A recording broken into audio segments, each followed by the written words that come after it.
नमस्कार, मैं श्याम बाबू शर्मा आज फिर आपको ई ऑफिस के नए टॉपिक पर लेकर आया हूँ।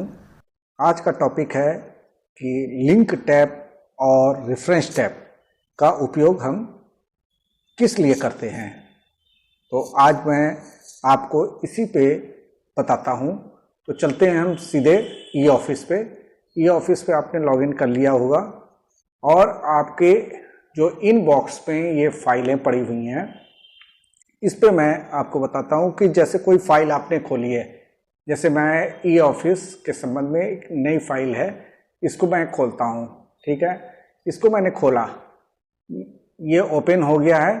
अब यहाँ पर आप देखते होंगे ना, noting, correspondence, draft, reference, link. पिछली बार मैंने आपको अटैच फाइलों के बारे में बताया था, अब की बार उसमें भी मैंने आपको बताया था कि मैं अगले वीडियो में आपको लिंक के बारे में बताता हूं। तो हम लिंक के बारे में आज चर्चा करते हैं। लिंक जब पे आप क्लिक करेंगे तो आपको दो चीजें दिखाई देंगी इसमें, एक इंटरनल फाइल्स का होगा और एक होगा रेफर्ड इन फाइल्स। ठीक है, तो इंटरनल फाइल्स क्या है? तो इंटरनल फाइल्स ये है कि जो ई ऑफिस में आपने डायराइज करके जो फाइलें रखी हैं, जो आपके इनबॉक्स में होंगी, उनको आप लिंक कर सकते हैं। और रेफर्ड इन फाइल्स क्या है कि आपको डायरेक्ट करने की आवश्यकता नहीं है। उन फाइलों को आपके किसी भी ड्राइव में कोई भी फाइल पड़ी हुई है, आप रेफरेंस के लिए वो फाइल अपलोड सीधे कर सकते हैं। अपने ई ऑफिस की किसी फाइल के साथ रेफरेंस डालने के लिए आप ड्राइव से अपलोड कर सकते हैं। तो चलते हैं, पहले हम देखते हैं कि लिंक फाइल, इंटरनल फाइल्स कैसे हम लिंक कर सकते हैं। तो इंटरनल फाइल्स पे आपने क्लिक किया है, जैसे मुझे यहाँ पे मैंने नोट लिख दिया हूँ और नोट पे मैंने कुछ लिखा कि कृपया इस फाइल के साथ लिंक के रूप में एक फाइल अटैच है। ठीक है ना, अटैच है या लिंक है फाइल, आप उसको देखें। तो लिंक इंटरनल फाइल, तो इंटरनल फाइल पे हमने क्लिक किया और ये इंटरनल फाइल पे हम क्लिक करेंगे तो यहाँ पर आप देख रहे होंगे कि यहाँ अटैचमेंट के लिए दिखाई दे रहा है।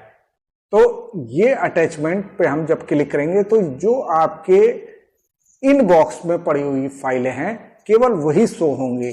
तो 2021 में जैसे मेरा एक फाइल पड़ी हुई है, ठीक है, और फिर इसको हमने क्लिक किया ईयर वाइज में 2020 में कुछ फाइलें हैं। 2019 की फाइलों में अगर मैं देखता हूं तो कोई नहीं है। तो 2020 में ये फाइलें हैं और 2021 में एक फाइल है। तो इसी फाइल को मैं लिंक देता हूं। यहां मैंने इसको चेक किया और इस फाइल को मैंने अटैच कर दिया। यहां पर ये फाइल लिंक के रूप में उपलब्ध हो गई है।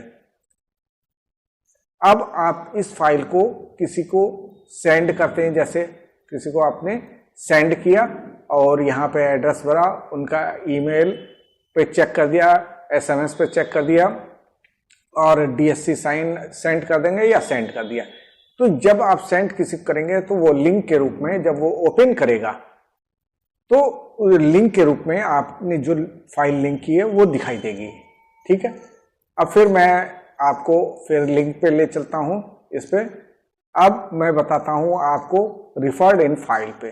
ठीक है, अब रेफर्ड इन फाइल का क्या है कि मैंने जैसे बताया था कि आपको आपके वो फाइल इनबॉक्स में होने की ज़रूरत नहीं है, आपको उन फाइलों को डायराइज करने की ज़रूरत नहीं है।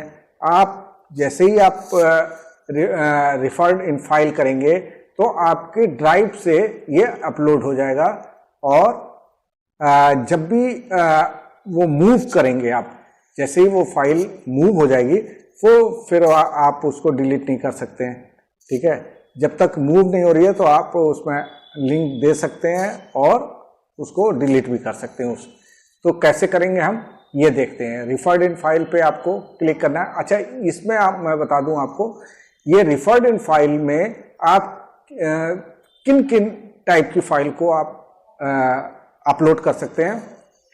आप वर्ड की फाइल को अपलोड कर सकते हैं, एक्सेल की फाइल को अपलोड कर सकते हैं, पीडीएफ की फाइल को अपलोड कर सकते हैं और पीपीटी में अगर कोई फाइल बनी हुई है तो उसको भी आप अपलोड कर सकते हैं। ठीक है, तो आप आपको दिखाता हूँ मैं कि रिफर्ड इन फाइल पे आपने क्लिक किया। अब यहाँ पर ये दिख रहा है ना कि आपको यहाँ पे कोई फाइल अभी रिफर्ड नहीं हुई है, आपने रेफरेंस में कोई फाइल रिफर्ड नहीं किया है।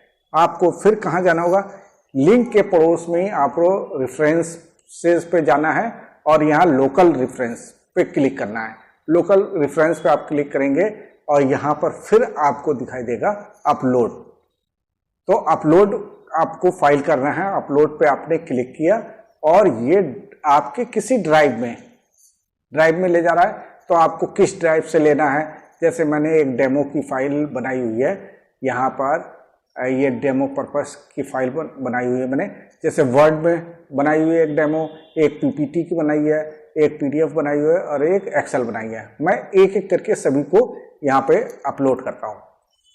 वर्ड पे मैंने किया, ओपन किया, यहाँ पर आप देखेंगे वर्ड की फाइल अपलोड हो गई है मेरी, ठीक है, 20 तारीख को आज अपलोड हो गई है। फिर मैं अपलोड करता हूँ, अब मैं पीपीटी अपलोड करता हूँ, पीपीटी अपलोड हो जा रही है, ये आपकी पीपीटी भी अपलोड हो गई है। फिर मैं क्या करता हूँ, फिर मैं अपलोड पे जाता हूँ, अपलोड पे मैं अब पीडीएफ की फाइल अपलोड करता हूँ। अब पीडीएफ की फाइल को सेलेक्ट किया और यहाँ ओपन किया और ये फाइल यहाँ से फिर यहाँ पर अपलोड हो गई है, ये आपकी पीडीएफ की फाइल अपलोड हो गई। अब मैं एक्सेल की फाइल भी अपलोड करके दिखाता हूँ। यहाँ फिर मैंने अपलोड किया और ये एक्सेल की फाइल को सिलेक्ट किया और यहाँ ओपन किया, एक्सेल की फाइल भी आपकी अपलोड हो गई है। अब आप देख रहे हैं इस जो 4 टाइप की फाइलें हैं, मैंने इसको डायराइज नहीं किया है, मैंने इसका ई ऑफिस में इसका ई फाइल नहीं बनाई है, ये मेरी फाइलें मेरे ड्राइव में थी, वहाँ से मैंने इसमें अपलोड कर दिया है डायरेक्ट।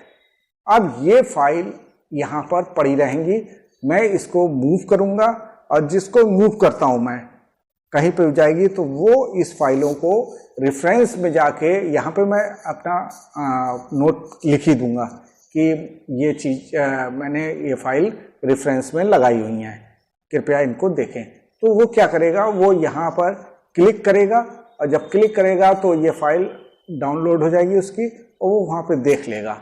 इसी तरह पीपीटी की फाइल भी देख सकता है, पीडीएफ की फाइल भी देख सकता है और एक्सेल की फाइल को भी वो देख सकता है।